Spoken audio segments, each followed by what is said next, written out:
From October of 2022 to February of 2024, Kaspa did about 100x. It went from around 0.0016 cents to around 0.16 cents.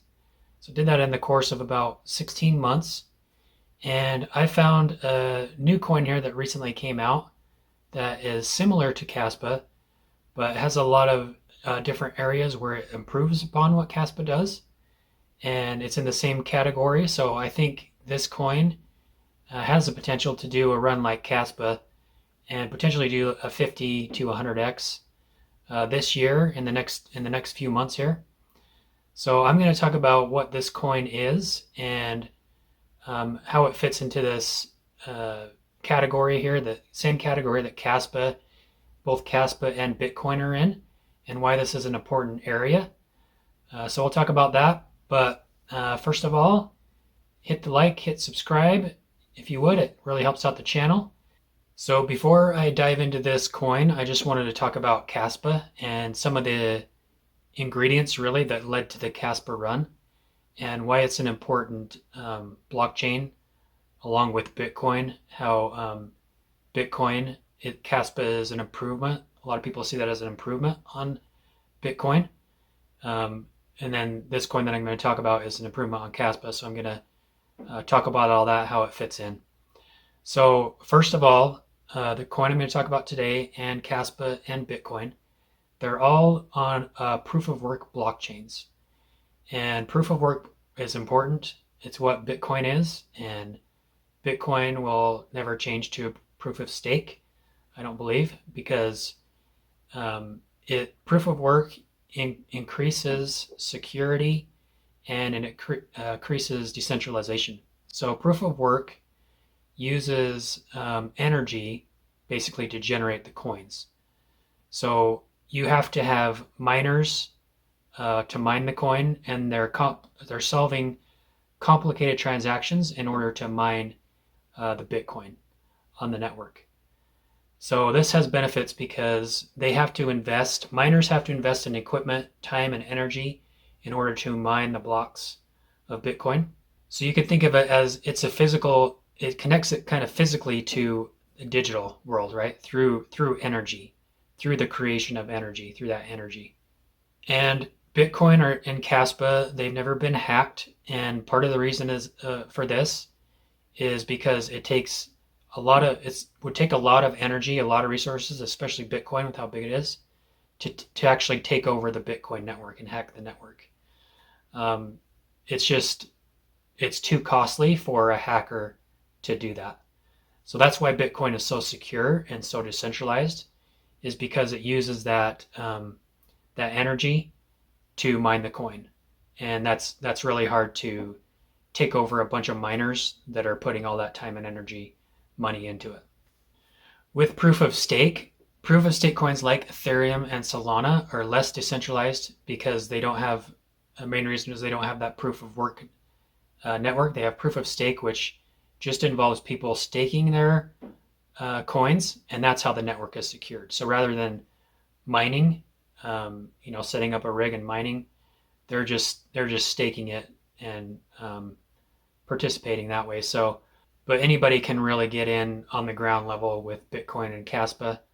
So there's not as much insider stuff going on, or a lot of people like controlling the network. A lot of big whales on top that are kind of controlling the network. Another benefit here of proof of work over proof of stake, so proof of work like Bitcoin, Kaspa, and this coin I'm going to mention here in a minute, is that the tokenomics are more predictable. They usually have a set emission schedule, typically fixed and visible, like you have the Bitcoin halving, right? Kaspa has its own halving mechanism as well. And the miners have operational costs, and this also creates natural selling pressure and price equilibrium. And then another thing with proof of work is that it's more censorship resistant. So the more centralized something is, the more a group of people can decide to exclude somebody from the network, which could be a good thing or a bad thing depending on it. But usually it's a good thing. That's why we like Bitcoin, is because it decentralizes things, right? And you can't really censor anyone on the network. Now, of course, a couple of downsides of proof of work is that not so much with Kaspa, with Bitcoin, it costs more energy, right, to produce, to mine. So it actually is costing real world energy, whereas proof of stake doesn't really have that. Now, the energy that Bitcoin uses is pretty overblown. It does use a lot of energy, but it's not a crazy amount of energy. So a lot of people say that Bitcoin's like ruining the environment. That's not true, because a lot of these Bitcoin miners are run off natural methods like solar and that sort of thing. And then with Bitcoin, because it's more decentralized and things like that, it does make the network not as fast. So transactions take longer, and the price is gonna be more than a lot of these proof of stake chains. Especially if the busier the network is, the more the costs go up. So those are a couple of disadvantages. And one of the reasons why Kaspa took off a couple of years ago is because it was able to solve some of these problems that Bitcoin had with expensive transactions and longer times, and also using less energy on their blockchain. So that's why Kaspa caught on, is it like Bitcoin, which people like for decentralization, but it also solved that speed issue. So don't worry, I'll get to this coin, but I think it's important to understand what Kaspa is and what led to its run. It's going to give you more information about this new coin that I'm talking about. So just a few things about Kaspa so you can compare it. Kaspa is a ghost DAG, or what they call a ghost DAG or block DAG structure, where Bitcoin is just sequential blocks. You can think of it, and they have to process each block. The block DAG is basically, you could see it as a stack of blocks. So they can process more transactions at once. So more efficiency and less cost with the transactions, and less energy to run the network as well. It's cheaper to get into Kaspa mining than it is to Bitcoin mining. There was also no pre-mining, no ICO, no VCs involved, which I've mentioned with previous projects. I really like that, because there's more opportunity for whales to take advantage of the retail buyers. But when you have more of a fair distribution, it builds a stronger community. And of course, the team has continued to develop. That's very important too when you're looking at these coins. How involved is the team? Are they regularly putting out new improvements and new things? That's important when you look at a coin like the one I'm going to talk about that could potentially 50 or 200x. Another thing here is that Kaspa came out right after the Luna crash and the FTX crash. And so people were kind of disillusioned with the current market, and they wanted something more. It caught on because it was more transparent, Kaspa, and no VCs involved, so it was seen as more of a solid tech play that people could trust. Just like Kaspa was seen as an improvement on Bitcoin, this coin that I'm talking about here is called 𝗏𝗏 network, and a lot of tech people are looking at this as an improvement upon Kaspa, and I'll get into that in a little bit. But 𝗏𝗏 network, so it uses proof of work, but it's a little bit different. They call it proof of entropy minima, along with merged mining and multi-chain sharded architecture. So this is even less cost energy-wise than Kaspa, and it can do more transactions, faster transactions, and it's cheaper. So with the merge mining setup, it lets miners secure multiple chains simultaneously without extra energy costs. So that really drives the energy cost down. It also uses a hierarchical chain structure, so that's all synced together, and that's one of the reasons it's able to process transactions so quickly. So you can think about 𝗏𝗏 as like multiple interconnected blockchains working together and all updating at the same time, with a 3-layered structure, and then transactions within zones are fast and independent, improving its scalability. So 𝗏𝗏 is able to handle thousands of transactions per second, so at a much higher rate than Kaspa, and they're all processing independently but coherently in this blockchain environment. And it has instant finality, so there's no waiting time. Kaspa greatly cut down on waiting time for transactions compared to Bitcoin, but this is even better, and it's basically, near instantaneous transactions. Now, another benefit with 𝗏𝗏 over Kaspa is that they don't have this out yet, but they are working on smart contracts. Kaspa has gotten into small smart contracts and things like that with KRC20s, but then they're still developing that out too. But 𝗏𝗏, their decentralized or their DeFi and stuff like that, they're building out with smart contracts, is more robust, and it's actually EVM compatible. So it's compatible with Ethereum. So you look at, it's kind of a more of a bridge between you got your Bitcoin enthusiasts and your Ethereum enthusiasts. Well, with 𝗏𝗏, this can fit both audiences. So it's appealing to either one because you can it takes advantage of the advantages of both chains. So you can think of 𝗏𝗏 as something like take your favorite blockchain that's cheap and fast, like Solana, 𝗧𝗶𝗺, Avalanche, or any of those, and you could look at 𝗏𝗏 as being like that proof of stake fast chain, but also adding proof of work elements to it, which makes the network more secure and more decentralized. Now, I just want to mention there are risks, of course, to getting this coin. It's much riskier than Kaspa because they're just starting out, and while they have some promising partnerships and a lot of people on board, a lot of people again that were in Bitcoin moving over to Kaspa, and now Kaspa moving over to 𝗏𝗏. It's still very early, so they still have to execute. Their team still has to put stuff out, and I mentioned smart contracts that are developing those, so they still have to deliver on their roadmap. One good thing about this is that there are no more unlocks until August, so you're going to be pretty good until August with that. If you're worried about more coins flooding the market, that's not going to happen until August. And most VCs, or most of the early people that got in on this that are going to sell, have already pretty much sold. Doesn't mean it can't go down in price. It can always tank in price, right? But it's less of a chance. And of course, just community adoption. Now, if you look at Twitter, interestingly, 𝗏𝗏 has more followers than Kaspa. They have about 100,000 more followers. But if you look at their tweets, Kaspa is still getting a lot more engagement on their tweets, so that's interesting. You can see here, just with Kaspa, we have like their video chat or spaces, whatever you call it. They had 2.3K people join. Similarly with the Kaspa thing, they only had a few hundred people join, so you can see the difference there. Their posts get, a lot of them got over 20K likes, where 𝗏𝗏 is just getting a couple thousand likes. So you can see the difference there. They have a long way to go to build the community, but I do think they're on the right track. Now with 𝗏𝗏 too, they have a 2-token system, and so 𝗏𝗏 is basically the store of value coin, and the other coin is QI. I think it's pronounced Chi.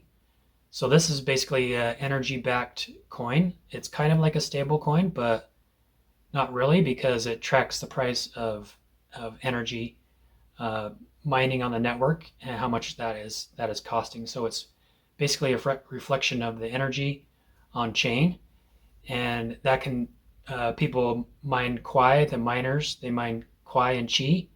They can also easily transfer 𝗏𝗏 over to Chi, over to 𝗏𝗏, which is the medium of exchange and the store of value. So that setup, it makes it more stable to have that QI coin, tagged to the energy prices, and then the 𝗏𝗏 as the store of value. So it just makes a more stable makes for more stable tokenomics. Now, 𝗏𝗏 recently had some strong price action, and it about doubled in I think a week or two. And a big reason for this was that they came out with something called Kipper money, which is a way on Twitter to tip content creators on Twitter. So you can tip them with the 𝗏𝗏 token.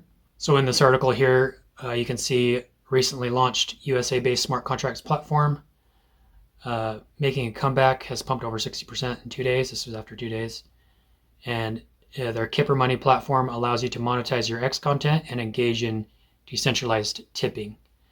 So it facilitates tipping, and it had an overall tip total of 24,000 tokens since its launch.